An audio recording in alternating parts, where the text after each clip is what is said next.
The Vision Pro was gonna be the new iPhone. It was Tim Cook's master plan to take control of the world and begin a new era of virtual reality. Everybody was talking about it, buying in, excited to see what this future technological revolution would look like. But then fast forward a year and Apple has admitted the entire thing was a giant failure. With the Not a surprise, it was insanely overpriced.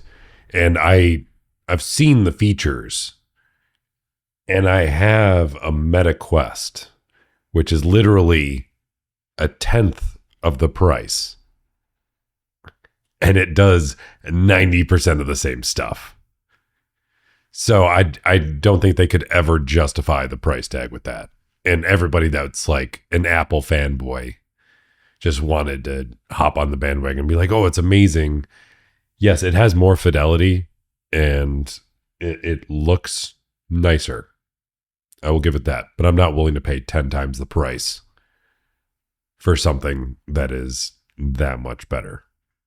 company now planning to completely discontinue the product. So how could this even happen? What went so horribly wrong? And why does nobody care about the Vision Pro anymore? Well, it quickly became apparent that once the novelty of the product wore off, it turned out that this new feature was just a farce from the get-go. Now I don't use it every day anymore, and it's really, there's just not that many apps. Every time I see a new article about a couple new apps that came out, I would read that and be like, is there something else I can do? Because right now, not a lot. Now, as we all know, Apple has always marketed itself as a luxury brand. It targets customers who are willing to spend more on high quality, beautifully crafted and fashionable products. And they're usually worth it, be it the stylish iPhone, the portable iPad, or the stunning MacBook. Apple has established itself as a brand that offers devices that integrate advanced technology with a satisfying user interface, all pioneered by Steve Wozniak and Steve Jobs. All of this together justified a premium price tag and assured customers that what they were paying for was completely worth it. But unfortunately, What they were paying for was the marketing, because it was not worth it. People were like, oh my God, you can just pinch your fingers and do things with that. I can do that on my Meta Quest. I can have multiple screens up. I can do that on my Meta Quest. I can have pass-through and just kind of move around my house and have things placed in like a screen in place and still just keep going. I can do that on my Meta Quest. The only thing it didn't have was that really awkward like face reconstruction thing. Other than that, I didn't see much use. Fortunately for Apple users, the functionality and design of the Vision Pro was never worth the cost. And that's exactly why those who bought the headset felt justifiably let down. Meta Quest 3. Yeah. The hefty price tag of $3,499 should have guaranteed that the Vision Pro would outdo most of their other products. When you raise the bar, you have a standard to meet. However, it seemed Apple had forgotten to see if the product met the standards its consumers expected, especially compared to much cheaper versions like the Meta Quest and the new Ray-Ban Meta glasses. And this oversight had a much more damaging effect than they ever expected. The price of the Vision Pro could buy you a 16-inch M3 Max MacBook Pro with 36GB of RAM and 1TB of storage. The MacBook would not only provide 10 times more features, but it will last you a lifetime and provide you with everything you need. There's no comparison. I think saying it will last you a lifetime is a bit of a stretch, but otherwise, yeah, it's a much better purchase. A MacBook just wins hands down in practicality, features, and specs. And if you gave most people the option, they would choose the MacBook. Whereas the Vision Pro just seems like more of a gimmick these days. And although the MacBook can't match the Vision Pro's capabilities, the Vision Pro's many shortcomings are leading to rumors that Apple will discontinue the product, because nobody seems to really be buying it. And whilst it is a hefty price tag, the pricing just doesn't match the features here. There were only about 12 compatible apps compared to the 3,000 apps on the iPad released in April 2010. Of the 12 compatible apps, it did not feature Netflix or even Spotify, which meant right off the bat it had limited to no means of access to the most popular platforms. And the main thing with all of this augmented virtual reality stuff is that you're supposed to be hooked in. You never want to leave. You never want to escape the universe you find yourself in. It's supposed to be the ultimate feeling of dopamine, where everything you look, you're constantly wired in, always stimulated, playing games while you walk on the street, being in the cinema while you're on an aeroplane. This was the whole point of the Vision Pro, and it's why we made several videos talking about how this was such a bad idea to begin with. But as there's no real compatible apps, it means right off the bat, the Vision Pro had limited to no means of access to the most popular platforms, which leaves you with kind of just nothing. Only a select few apps that's almost guaranteed to leave a sense of anticlimax. I mean, the pricing's bad enough, and the fact that there's not even many reasons to be in this virtual world for long, with barely any overstimulation, combined with the fact that the Vision Pro only has 2 hours of battery life, it just feels like Apple wanted this product to fail. The battery is attached to the device and not only presents itself in a flimsy, unstable manner, but also contributes to its weight. The position and size of the battery gives the impression that not much thought went into this. It hangs so awkwardly, and if anyone turns too fast, you might be met with some battery bashing. Yes, you can put it in your pocket, but accidentally sitting on it might be an expensive lesson. It should have been made much more sturdy fitting on the device, and you'd think that despite all of these issues, Apple would at least try to ensure that the headsets actually sit on people's faces properly. But they didn't even do that right. Initially, the Vision Pro was meant to be released with a solo knit band with an adjustable dial that would offer a great fit and distribute weight evenly. But they opted for the dual loop band, which doesn't cover your head properly or even distribute the weight. Vision Pros weigh about 600 to 650 grams, which users start to feel under the rise after wearing the headset for a short time. Of course, this will lead to bruising and pain. I love VR, and I have had multiple VR headsets. I've even had the really heavy ones that I have to plug into my computer. And yeah, that weight can really take a toll eventually. If not lifted and shifted to ease the discomfort. The headband is all around you, and it's just more of a bother rather than a benefit. Now, it is actually possible to buy the original solo knit band Apple designed, but who wants to pour more money into a product that already cost a small fortune? Yeah, how can you justify forcing people to pay an extra $100 when they already paid $3,500 for a product that's in... it's so friggin' frustrating. Crazy the design team never took the comfort of the product into account in the cost. It just feels like Apple is trying to get as much money as possible at the expense of its consumers. That is what they're trying to do. That's what Apple does. And at the same time, this is far from the experience machine. It's ultimately just a boring augmented reality that there's not much even to do there anyway. All of this for reportedly produced headaches, migraines, and some neck pain. It just doesn't seem like there's any practical use for this in the long term. It seems more like a toy for rich people to buy that after a week, they would never use again. But before we continue, I want to tell you about our video sponsor. You see, the most exciting thing about Cyber Monday is getting an amazing deal you wouldn't normally get, except with Raycon, because with Raycon you get an amazing deal on premium audio every day of the year. But for Cyber Monday, they're stepping it up, offering you guys up to 30% off site-wide.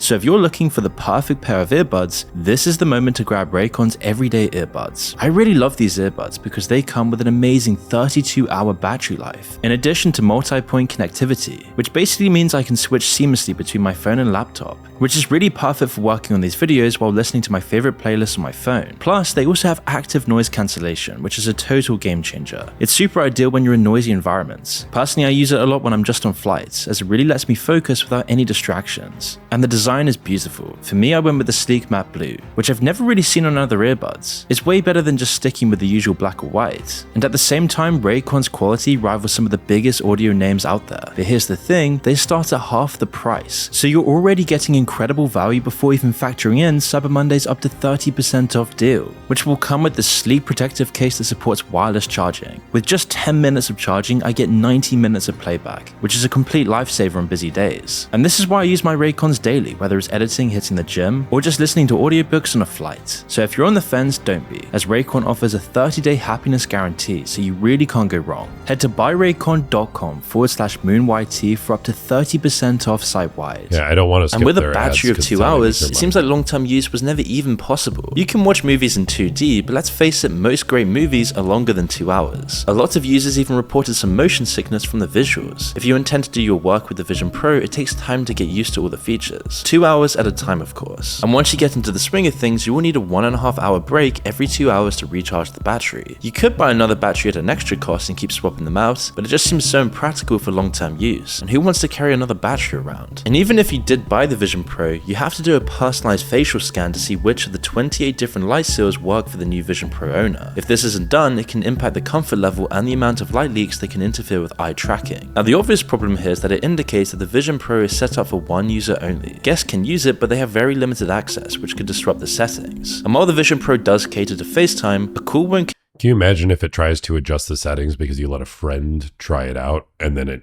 you put it back on your face and suddenly it's not working the same? That'd be so frustrating. And again, decent battery life on my MetaQuest. And I'm not trying to tout MetaQuest as being amazing, but it's comparable to something that costs 10 times the price, which is nuts. And if you really need an extra battery with a MetaQuest, you don't have to get some sort of like proprietary battery. You can get any random external battery that you might have handy, and you just plug it in. That's it. The proprietary crap that Apple does on a regular basis is more frustrating to me than anything.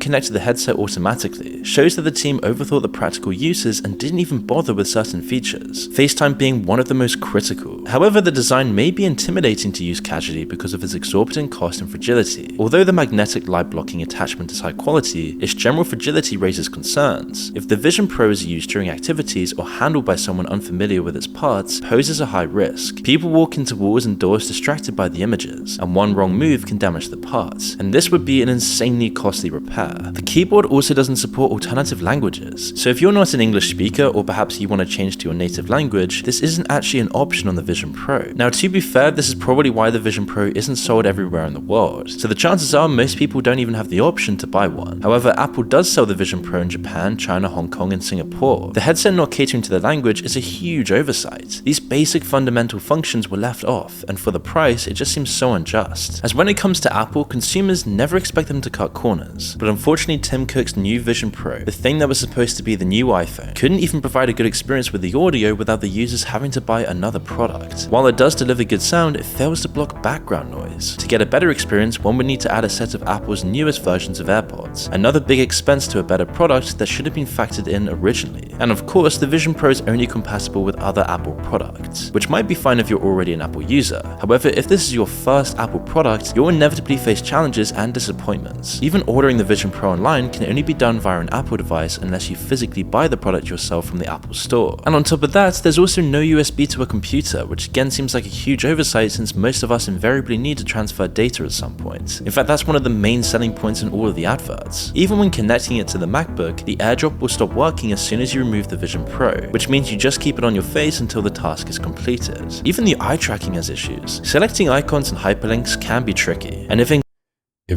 So eye tracking was one thing that MetaQuest didn't have, and if it already had issues, it's so pointless.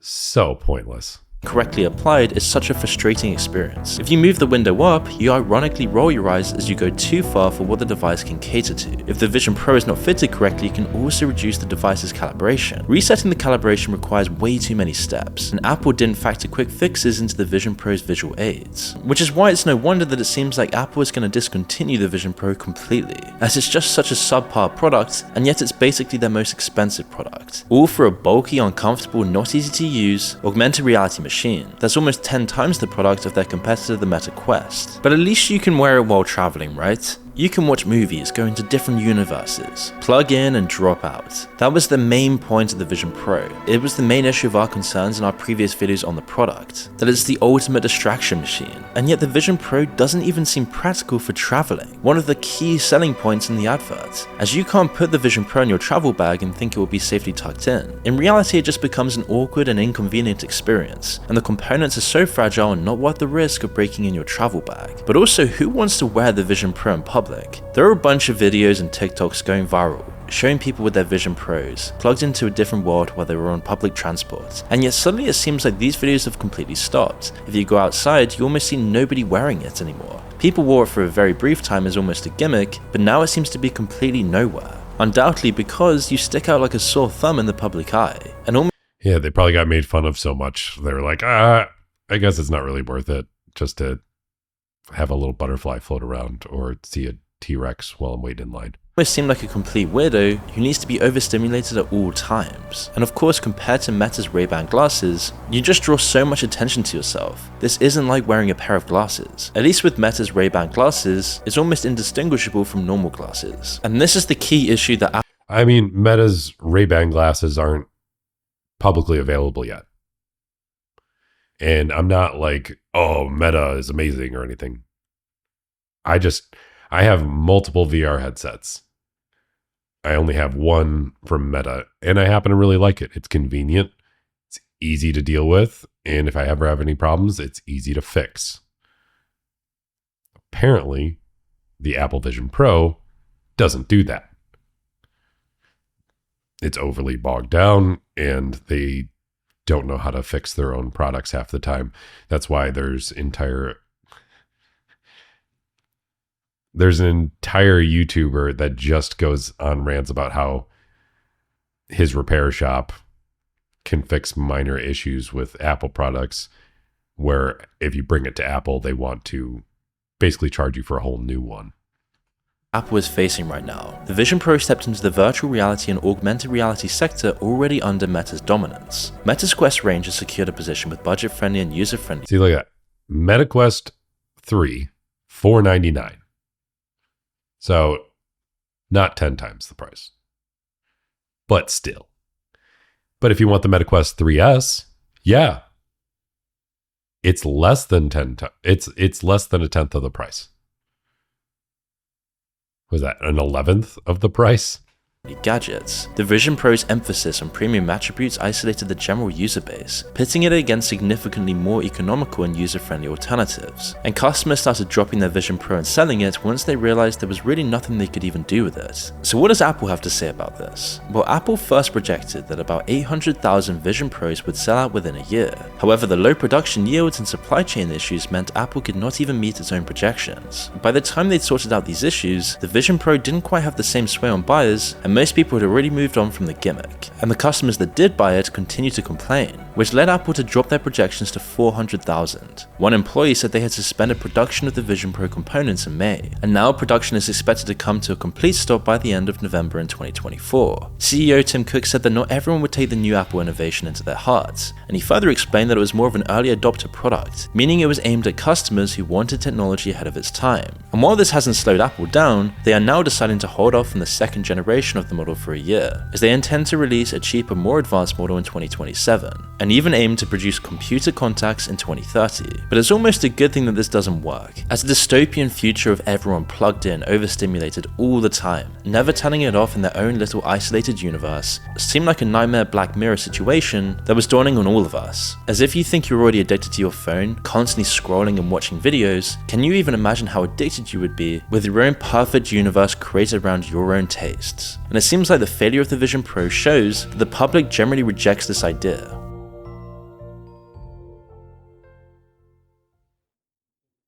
With how much it just shuts you off from the rest of the world,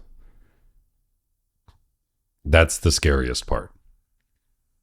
Because like if I'm using my MetaQuest, it's because I'm at home by myself and I like want to play some games, or I want to do some of the VR experiences, or maybe I want the extra landscape for doing some work on my computer. Having it on like throughout the world, especially when it's something that massive, that's a bit too much. And honestly, I don't even really want the like glasses because of how much that would just be constant stimulus, and it's like I want to be present sometimes, but at least that doesn't feel like it's completely closing you off. Like when you get that tunnel, that's when you just feel completely shut off from the rest of the world. And there's times for that, but not when you're like out in public, when you should probably be aware of your surroundings, be present. Or wearing it in public just shows that you are such an Apple fanboy that you bought into some ridiculous fad, even though it provides you next to nothing.